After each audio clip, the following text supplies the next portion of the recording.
오늘 설교의 제목이 사실보다 관점입니다. 사실 중요합니다. 현실 중요합니다. 그러나 그것보다 더 중요한 것은 관점이라는 거죠. 그 사실을, 그 현실을 어떤 관점으로 바라보느냐, 어떤 관점으로 해석하느냐, 이것이 더 중요하다는 말입니다. 우리가 삶을 사는 중에 많은 문제를 만납니다. 현실을 현실로 직시해야죠. 사실을 사실대로 받아들여야 합니다. 그러나 그것보다 더 중요한 것은 우리 믿음의 사람들은 그 현실과 사실을 믿음으로 해석하고 믿음으로 바라보는 눈을 갖는 것이 더 중요합니다. 우리가 방금 읽었던 본문 말씀은 어느 책에 기록되어 있는 성경입니까? 빌립보서에 기록되어 있는 성경이죠. 빌립보서는 사도 바울이 로마 감옥 안에서 빌립보 교인들에게 편지를 써서 보낸 옥중 서신입니다.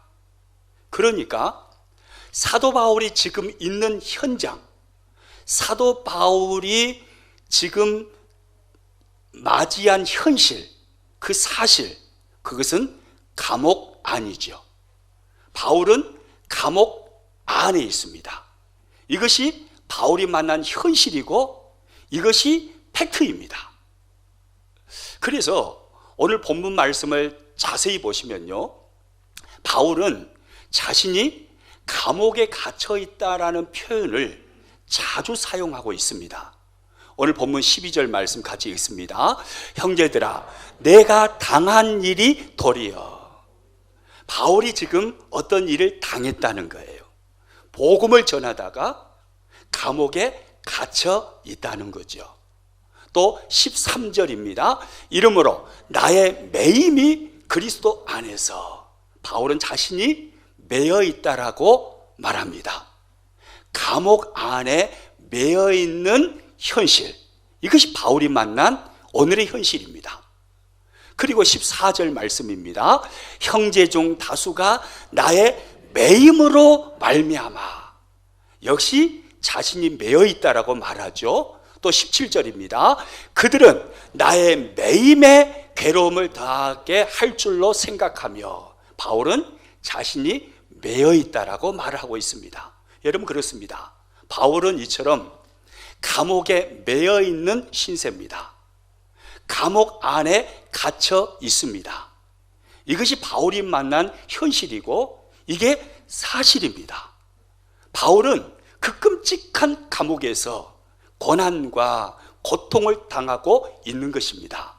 그런데 오늘 본문을 잘 보시면 너무나도 깜짝 놀랄 만한 사실 하나를 발견할 수가 있습니다. 그 끔찍한 감옥 안에 살고 있는 바울이 기뻐하고 또 기뻐하리라 라고 말하고 있다는 것입니다. 그는 지금 감옥이라는 현실을 맞이하고 있습니다. 그런데 그 끔찍하고 그 많은 고난과 고문과 많은 고통이 가해지는 그 감옥 안에 있지만 그는 기뻐한다 하는 것입니다. 오늘 보면 18절 말씀입니다. 그러면 무엇이냐? 거칠어로 하나 참으로 하나 무슨 방도로 하든지 전파되는 것은 그리스도니 이로써 나는 기뻐하고 또한 기뻐하리라. 할렐루야. 따라서 합니다. 나는 기뻐하고 또한 기뻐하리라. 바울이 만난 현실, 사실, 그것은 지금 어디 안이죠? 감옥 안이에요. 끔찍하고 수많은 고문이 가해지는 그 감옥 안입니다. 그 감옥 안에 있지만 바울은 고백합니다. 나는 기뻐하고 또한 기뻐하리라. 그 감옥 안에 수많은 환난과 고난과 고통이 바울의 기쁨을 빼앗아가지 못한다는 거예요. 여러분, 왜? 어떻게 바울은 그 끔찍한 감옥 안에 있으면서 이렇게 기뻐할 수 있었고 계속해서 기뻐하리라 라고 말할 수 있을까요? 어떻게 그렇게 할 수 있었을까요? 오늘 보면 12절에 가서 보면 명확한 그 답을 얻을 수 있습니다. 12절 말씀 같이 읽습니다. 형제들아, 내가 당한 일이 도리어 복음 전파의 진전이 된 줄을 너희가 알기를 원하노라. 형제들아, 내가 당한 일이 도리어 어떻게 되어버렸다고요? 복음 전파의 진전이 되었다고요. 내가 당한 일은 바울이 감옥에 갇혀 있는 일입니다. 바울이 감옥에서 모진 고난과 모진 고문을 당하고 있는 이 일입니다. 바울이 감옥에 갇혀 있는 이 일이 도리어 복음 전파의 진전이 되었다는 거예요. 그러니까 바울이 감옥에 갇힌 것은 위기인 줄 알았는데 위기가 아니었던 거예요. 오히려 바울이 감옥에 갇혔던 어려운 현실, 그 힘든 환경이 오히려 반전해서 복음 전파의 진전을 이루어버렸다는 것입니다. 이것을 바울이 감옥 안에서 깨닫게 된 거예요.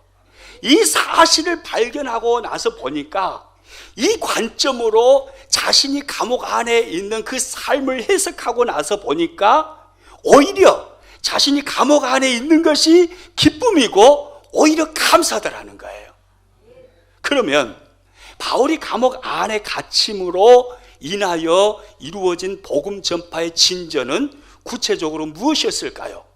13절을 보면 바울이 이렇게 말합니다. 같이 읽습니다. 이러므로 나의 매임이 그리스도 안에서 모든 시위대 안과 그 밖의 모든 사람에게 나타났으니, 나의 매임이 내가 감옥에 갇혀 있는 것이 그리스도 안에서 누구에게요? 모든 시위대 안과 그 밖의 모든 사람에게 나타났다는 거예요.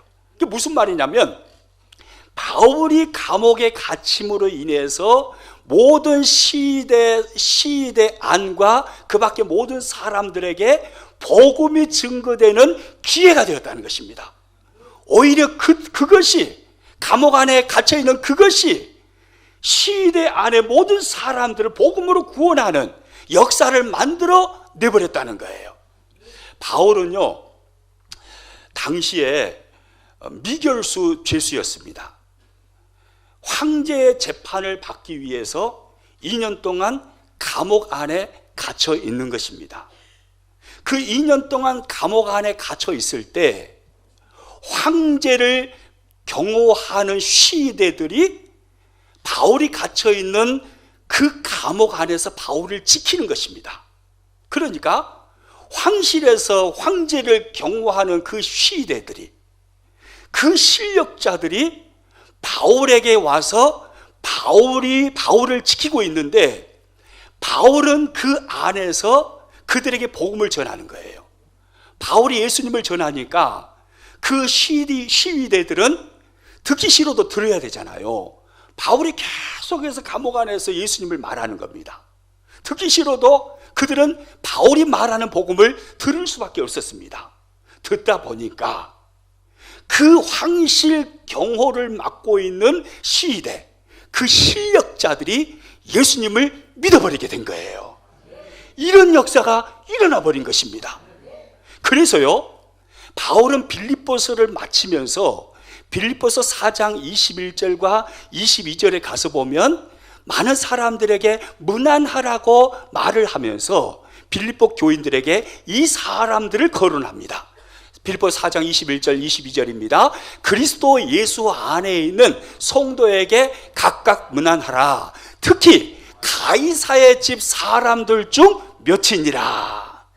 그리스도 안에 있는 성도에게 문안하라고 하면서 특히 누구에게 문안하라고 말합니까? 가이사의 집 사람들 중 몇 사람입니다. 가이사는 로마 황제를 지칭하는 말입니다. 황제 곁에 있는 사람들 중 몇 사람이에요.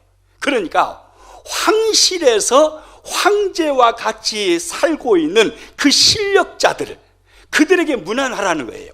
이 사람들이 지금 그리스도인이 된 거예요? 안 된 거예요? 그리스도인이 돼버린 거예요. 그럼 이 사람들은 어디서 그리스도인이 되었을까요? 바로 오늘 본문입니다. 바울이 감옥에 갇혀 있을 때 그 황제를 경호하는 시위대들이 바울을 지켰는데, 그 감옥에서 바울이 계속해서 예수 그리스도를 말한 거예요. 계속해서 복음을 전한 거예요. 그러니까 그 황실 경호를 맡고 있는 시위대들이 예수님을 믿어버린 거예요. 그 황실 실력자들이 예수님을 믿어버린 거예요. 여러분, 이것이 복음 전파의 진전이었습니다.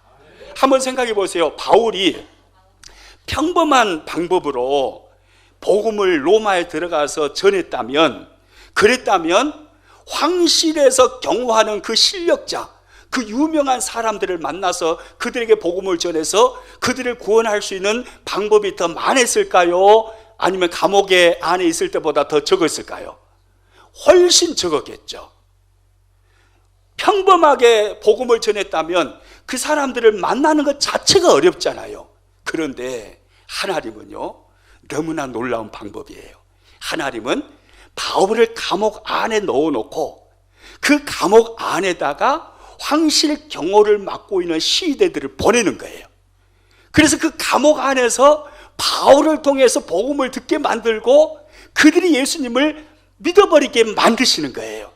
그래서 로마라는 이 나라가 기독교 나라가 되는데 엄청난 기반을 하나님이 마련해버리신 겁니다. 이것이 바울이 감옥 안에 있음으로 도리어 복음 전파의 진전이 된 것입니다.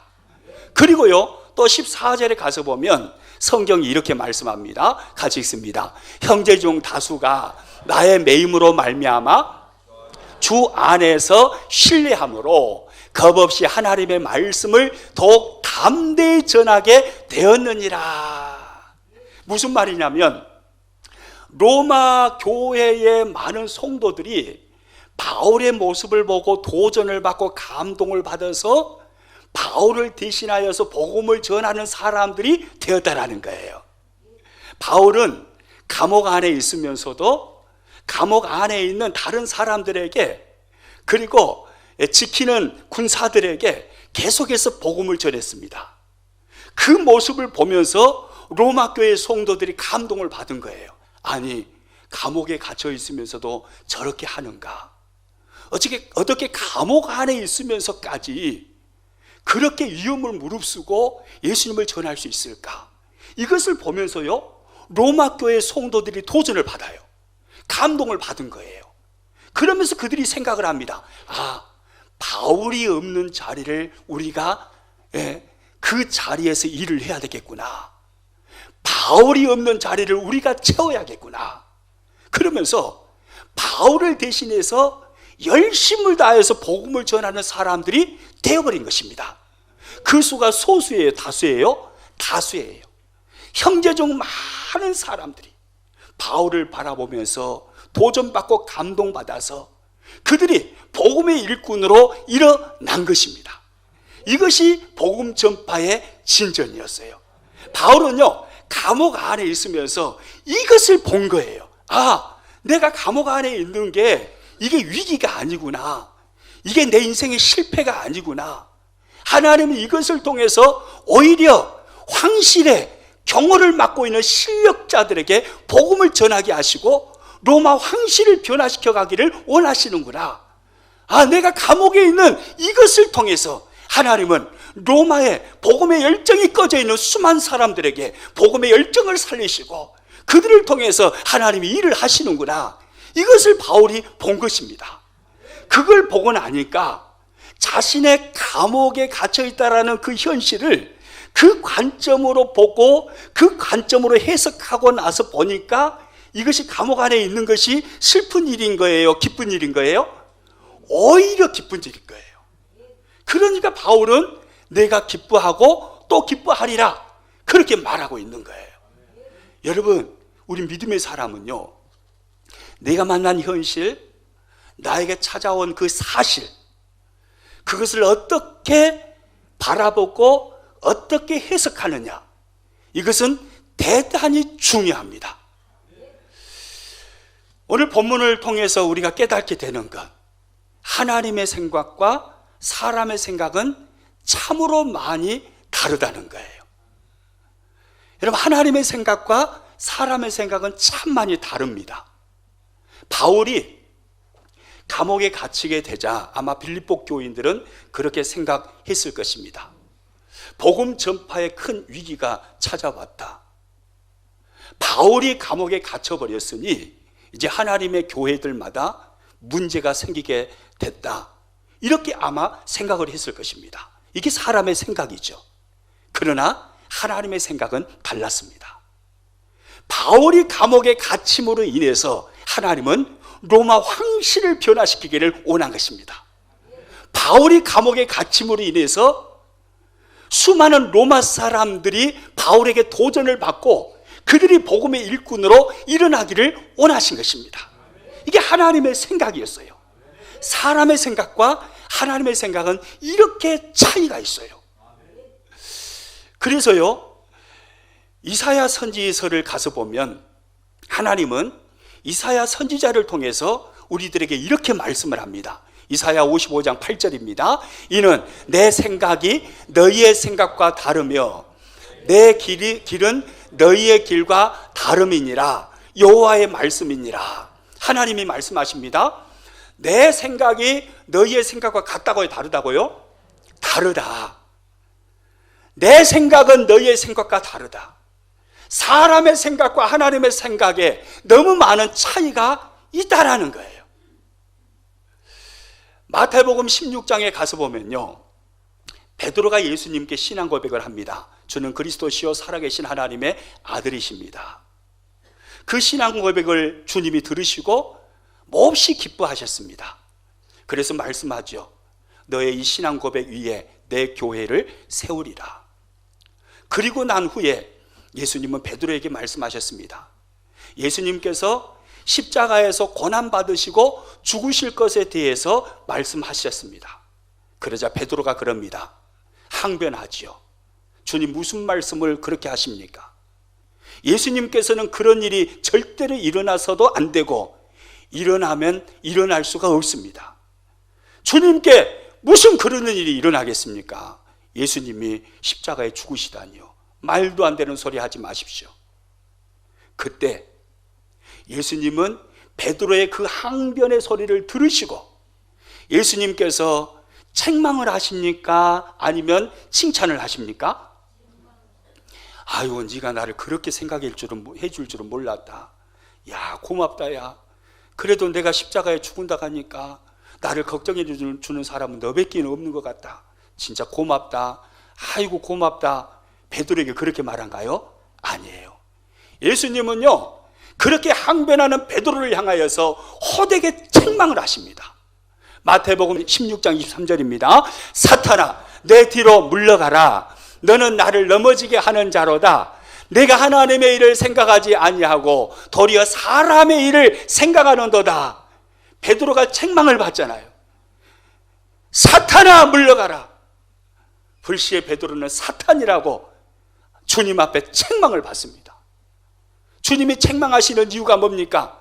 너가 하나님의 일을 생각하지 아니하고 도리어 사람의 일을 생각하는도다. 하나님의 생각과 베드로의 생각이 같다는 거예요? 다르다는 거예요? 다르다는 거예요. 완전히 다르다는 거예요. 하나님은 예수님을 십자가에 내어주심으로 모든 인류를 구속하기를 원하셨습니다. 그런데 베드로는 그런 생각이 아니에요. 예수님을 통해서 자신이 성공하기를 원하는 마음, 이것이 베드로의 생각이었어요. 주님의 생각과 하나님의 생각과 베드로의 생각이 완전히 달랐던 거예요. 여러분, 하나님의 생각과 사람의 생각은요, 참 많은 차이가 있습니다. 창세기 37장에 가서 보면요, 요셉의 기사가 기록되어 있는데요, 요셉은 아시는 것처럼 아버지 야곱의 사랑을 독차지했던 아들이었죠. 12 아들 중에 11번째 아들이었는데 아버지의 사랑을 독차지했어요. 요셉에게 어떤 특별한 사건이 만약에 없었다면 요셉은 한 족속의 부자, 대단한 부자로 인생을 살았을 것입니다. 그런데요, 그에게 끔찍한 일들이 찾아왔습니다. 형들이 요셉을 은 20냥에 팔아버리잖아요. 그래가지고 요셉은 노예가 됩니다. 당시에 노예가 되었다는 것은요, 회복 불가능입니다. 한 번 노예가 되면 죽을 때까지 노예의 신분으로 살아야 되는 거예요. 근데 형들에게 팔려가지고 노예가 돼요. 보디발의 집에서 조금 피는 것 같았는데 완전히 또 감옥에 갇히게 되잖아요. 우리가 생각할 때는, 아니, 요셉이 형들에게 팔려서 노예로 팔려갈 때, 그때 요셉이 생각할 때는 자신의 인생이 내리막길로 간다라고 생각했을까요? 오르막길로 간다고 생각했을까요? 그러잖아요. 우리와 똑같은 생각을 하지 않았겠어요? 내리막길로 간다라고 생각했을 거예요. 아버지의 사랑을 독차지했고 그렇게 행복한 삶을 살았는데, 그런데 형들에게 팔려서 노예로 끌려갑니다. 그때 자신의 모습이 얼마나 비참했겠습니까? 희망을 볼 수가 있었겠습니까? 소망이 보이지 않았을 것입니다. 내 인생을 한없이 끝없는 내리막길로 간다라고 생각했을 거였습니다. 그러나 하나님은 요셉의 생각과는 다르게 형들에게 팔려서 노예로 끌려가는 것이 내리막길 되게 하신 것이 아니라 그것이 오히려 오르막길 되게 하신 줄로 믿으시기 바랍니다. 사람의 생각과 하나님의 생각에 이렇게 차이가 있는 거예요. 창세기 41장 41절입니다. 바로가 또 요셉에게 이르되 내가 너를 애굽 온 땅의 총리가 되게 하노라 하고, 만약에 요셉이요 형들에게 팔려서 노예로 끌려가지 않았고 보디발의 집에서 종살이 하지 않았고 감옥살이 하지 않았다면, 만약에 요셉에게 애굽의 총리라는 그 엄청난 기적이 일어날 수 있었을까요? 없었을까요? 그럴 수가 없잖아요. 70명밖에 되지 않은 소수 민족의 사람이 어떻게 그 대제국의 그 나라의 총리가 될 수 있습니까? 불가능한 이야기예요. 내리막길로 보이지만 우리가 볼 때는 이건 분명히 이제 인생 끝난, 인생이 파탄난 내리막길로 보이지만 하나님은 그렇게 내리막길로 두지 않으셨어요. 그것을 오히려 오르막길로 바꿔버리신 분이 하나님이십니다. 사람의 생각과 하나님의 생각은 이렇게 차이가 있는 거예요. 기독교 역사를 봐도 그렇습니다. 중국의 기독교 역사를 보면요, 1949년에 공산 정부는 중국 안에 들어와 있는 모든 선교사를 다 쫓아냈습니다. 강제로 다 쫓아냈어요. 그래서 사람들은 걱정을 했습니다. 이제 선교사님들이 다 강제 추방을 당했으니까 중국 교회는 기울어지게 될 거다. 중국 교회는 이제 끝장난 거다. 이렇게 생각을 했습니다. 그런데 신기해요. 1949년에 모든 선교사님들이 중국 교회에서 다 추방된 이후에 교회는 지하로 들어갔습니다. 그래서 지하 교회에 생명이 생기기를 시작했어요.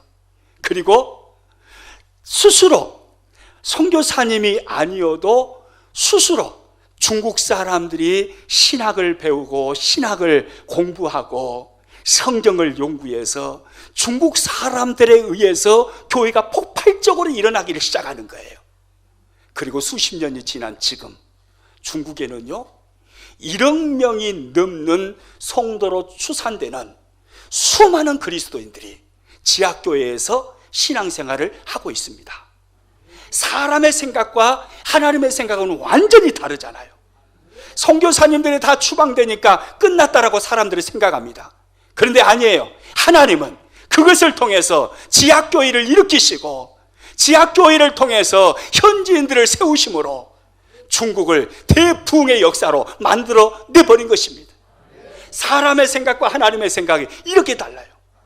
여러분, 우리 한국교회도 마찬가지예요. 매스컴들이 주로 많이 이야기하는 교회는요 대형교회 이야기입니다. 소형교회는 거의 안 나오죠. 대형교회예요. 물론 대형교회들 중에 다 뭐 문제가 있다라고 말하는 것은 아닙니다. 소수 몇 개의 대형교회입니다. 그런데 사람들은 그것을 다 싸잡아 가지고 아이고 매스컴 보니까 교회가 이랬다더라 목사님들이 이랬다더라. 그래서 한국교회가 아주 끝장난 줄로 그렇게 생각을 해요. 한국교회 소망이 없다, 한국교회는 끝났다.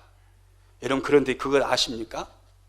대형교회 1000명 이상 모이는 대형교회는요, 한국교회 중에 1%밖에 되지 않습니다. 99%는 매스컴을 아직 타지 아니한 중소형 교회입니다. 한국교회가 6만여 교회라고 그럽니다. 그러면 1%면 몇 교회입니까? 600교회입니다. 59,400교회. 모든 교회가 다 건강하지는 않겠죠. 그러나 59,400교회, 99%의 한국교회는 아직도 엘리야에게 하나님께서 7,000명의 사람을 남겨두셨다라고 말씀하신 것처럼 아직도 이 나라를 깨우는 생명력력 있는 그런 교회로 남아 있는 것입니다. 그래서 우리는요, 사람의 생각으로 한국교회는 소망이 없다, 희망이 없다, 이렇게 말할 수 없는 것입니다. 하나님은 어떻게 일하실지 모르는 거예요. 하나님은 어떻게 역사하실지 모르는 거예요. 여러분, 그러므로요, 우리는요, 오늘 본문에 나오는 바울처럼 내가 만난 현실, 내가 만난 그 사실, 그것을 받아들여야 되지만 믿음의 관점으로 그 현실과 사실을 바라보고 해석하는 게 우리들에게는 너무나도 필요한 거예요. 그렇게 해석하면 그 어두운 현실 속에서도 바울처럼 기뻐할 수 있는 거예요. 할렐루야. 여러분, 우리들에게 이 은혜가 있기를 축복합니다. 따라서 합니다. 사실보다 더 중요한 것은 관점입니다. 사실보다 더 중요한 게 뭐라고요? 관점이에요. 바울은 지금 감옥 안에 갇혀 있습니다. 희망이 보이지 않는 감옥입니다. 끔찍하고 칙칙한 감옥입니다. 날마다 고통과 고문이 가해지는 감옥입니다. 이게 현실입니다. 이게 팩트입니다. 그런데 하나님은 그 현실, 그 사실을 뒤집어서 복음 전파의 진전을 만들어 내버리신 거예요. 하나님이 그렇게 일하신다는 것을 우리는 믿어야 되는 거예요. 그래서 그 관점으로 내가 만난 현실을 해석해야 합니다. 칼 메닝거라는 기독교 심리학자가 있습니다. 이분이 이런 말을 했어요. 한번 같이 읽어봅니다. 태도라는 것은 사실보다 더 중요하다. 여러분, 그렇습니다. 사실 중요하죠. 현실 중요하죠. 그러나 그것보다 더 중요한 것은 그 사실과 그 현실 앞에 내가 어떤 태도로 서 있느냐 하는 것입니다. 내가 어떤 태도로 그 사실과 현실을 받아들이느냐, 어떤 관점으로 그 사실과 현실을 해석하느냐, 이것은 더 중요한 이야기입니다. 너 잘못 걸렸어 라는 재미있는 책 제목이 있습니다. 서울 사랑의 교회 이재명 집사님이 쓴 책입니다. 경기도지사 이재명 씨가 아니라 이름은 똑같은데 사람은 달라요. 서울 사랑의 교회 이재명 집사님의 책입니다. 이분이 평범한 그리스도인으로 30년을 삽니다. 예수님 믿고 아주 평범하게 직장생활 하면서 교회 섬기면서 믿음의 삶을 잘 살았습니다. 그런데 어느 날 병원에 갔더니 암이라는 거예요. 그것도 폐암 3기라는 것입니다. 그래서 이 이재명 집사님은 그 건강 진단을 받고 무려 50번의 항암 치료를 받습니다. 얼마나 힘든 세월을 보내는 거잖아요. 그런데 이 집사님은 그 항암 치료를 받으면서도 감사를 멈추지 않습니다. 하나님 앞에 감사합니다. 하나님, 암 걸리게 해주셔서 감사합니다. 그래서 하나님을 더 깊이 바라보게 해주셔서 감사합니다. 수많은 감사의 제목을 가지고 하나님 앞에 감사합니다. 그는 하루에 2번씩 감사 예배를 드렸다고 그럽니다. 감사 예배를 드리는 중에 어느 날 하나님께서 이재명 집사님에게 사명을 깨닫게 하십니다. 재명아, 너의 생명이 얼마 남지 않았다면 너의 그 짧은 생명 가지고 있는 동안에 너는 어떻게 사는 것이 가장 값진 인생을 사는 거겠니? 그렇게 질문하시면서 사명을 깨닫게 하셨습니다. 그래서 이재명 집사님은 그날부터 복음을 전하기를 시작했다고 그래요. 자신은 언제 죽을지 모릅니다. 그러나 주님 나라 가는 그날까지 내가 복음을 전하다, 주님이 가장 값진 인생으로 인정해 주시는 그 삶을 살다가 나는 가리라. 복음을 전했다고 그래요. 특히나 암 때문에 고통 가운데 있는 암 환자들을 찾아서, 그리고 암 환자 가족들을 찾아서 복음을 전했습니다. 60명이나 예수님을 믿게 됐어요. 엄청난 사람들이 이재명 집사님 통해서 예수님께로 돌아온 거예요.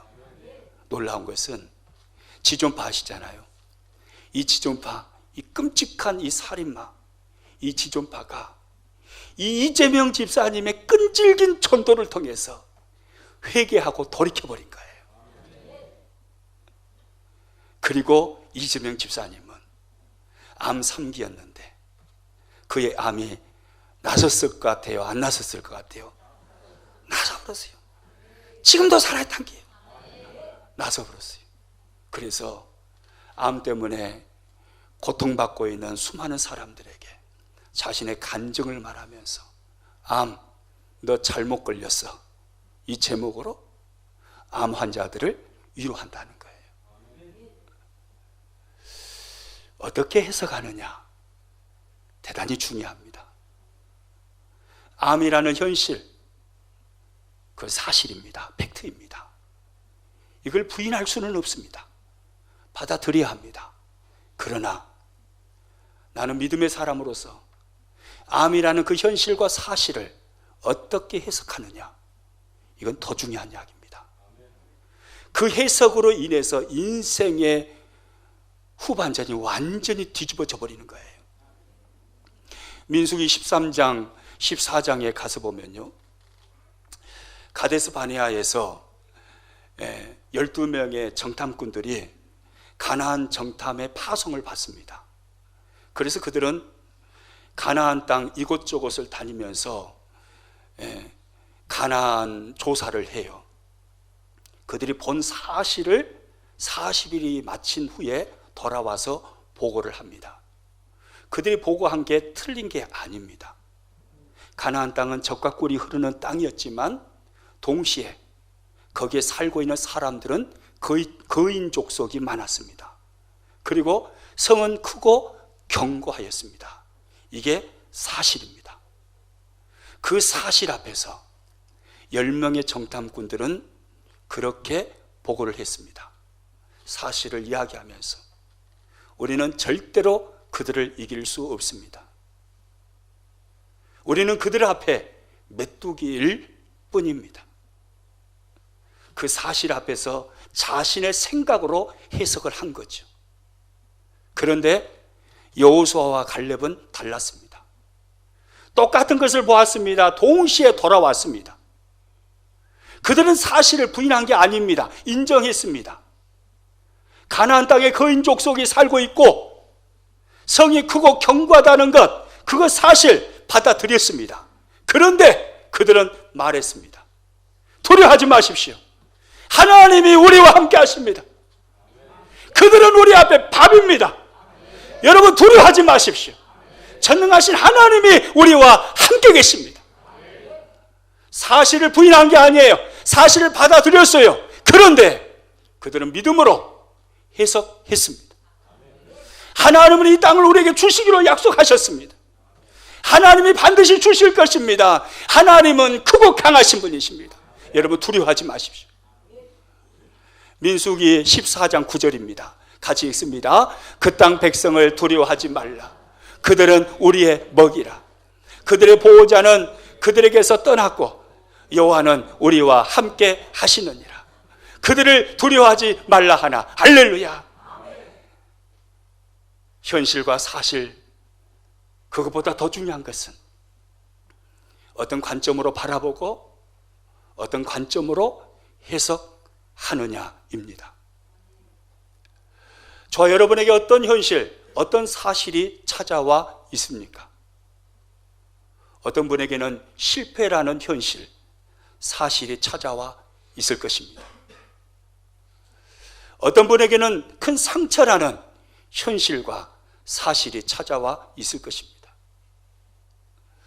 어떤 분에게는 사랑하는 이와 이별해야 하는 이별이라는 현실과 사실이 찾아와 있을 것입니다.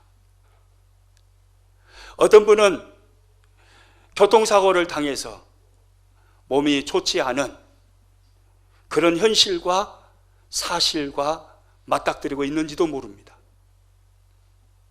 어떤 현실, 어떤 사실을 맞이하고 계십니까? 그 사실을 받아들여야 합니다. 현실을 현실로 직시해야 됩니다. 그러나 더 중요한 게 있습니다. 그 사실을 어떻게 해석하느냐입니다. 나에게 찾아온 그 사실, 그 현실을 내가 사람의 생각으로 받아들이고 사람의 생각으로 해석할 것인가? 아니면 나와 함께 하시는 전능하신 하나님의 눈으로 그 사실과 그 현실을 바라보고 믿음으로 해석할 것인가? 이것은 대단히 중요한 이야기입니다. 현실과 사실을 나의 연약한 감정을 따라서 그대로 내 생각으로 받아들이면 우리는 무너지게 될 것입니다. 그러나 전능하신 하나님이 나와 함께 하시고 그 하나님이라면 이 상황이 역전될 수 있다라고 믿고 그 하나님 안에서 사실과 현실을 해석한다면 우리는 기적의 사람들이 될 것입니다. 저는 이 말씀을 참 좋아합니다. 로마서 8장 28절입니다. 한번 같이 화면 보면서 읽습니다. 우리가 알거니와 하나님을 사랑하는 자, 곧 그의 뜻대로 부르심을 입은 자들에게는 모든 것이 합력하여 선을 이루느니라. 할렐루야. 하나님을 사랑하는 자, 곧 그의 뜻대로 부르심을 입은 자, 바로 저와 여러분 아닙니까? 우리들입니다. 우리 옆 사람에게 이렇게 이야기합니다. 웜의 집이 이야기구만. 여러분, 우리들 이야기예요. 우리들 이야기. 남 이야기가 아니에요. 우리들 이야기예요. 내 이야기예요. 여러분 이야기예요. 우리 교회 이야기예요. 여러분 가정의 이야기예요. 여러분 사업장의 이야기예요. 우리들 이야기입니다. 주님이 말씀합니다. 우리들에게 모든 것이 합력하여 선을 이루느니라. 이 말씀 잘 봐보세요. 모든 것이 모든 것. 좋은 것만이 아니에요. 안 좋은 것, 나쁜 것, 내가 보기에는 실패했다라고 생각되는 것, 그것까지도 모든 거예요. 나를 힘들게 하고 나를 괴롭히는 그 모든 것, 그것도 합력하여 선을 이루느니라. 하나님은 이렇게 일하시는 분이에요. 하나님은 이렇게 역사하시는 분이에요. 이 하나님을 믿고 그 하나님의 눈으로 내가 만난 현실을 보는 것입니다. 그 하나님의 눈으로 내가 만난 사실을 해석하는 것입니다. 그러면 우리 인생은 달라지는 거예요. 바울 보십시오. 그렇게 하잖아요. 자기가 만난 것은 지금 현실은 감옥 아니에요. 거기서 무슨 소망이 있습니까? 감옥 아니에요. 미래가 보이지 않아요. 그런데 바울은요, 하나님의 관점으로 해석하는 거예요. 그랬더니 복음 전파의 진전이 눈에 보이는 거예요. 그것을 깨닫는 순간 기뻐하고 또 기뻐하리라. 바울은 그렇게 말하는 거예요. 여러분, 우리의 눈이 이와 같기를 축복합니다. 사실보다 관점이 중요합니다.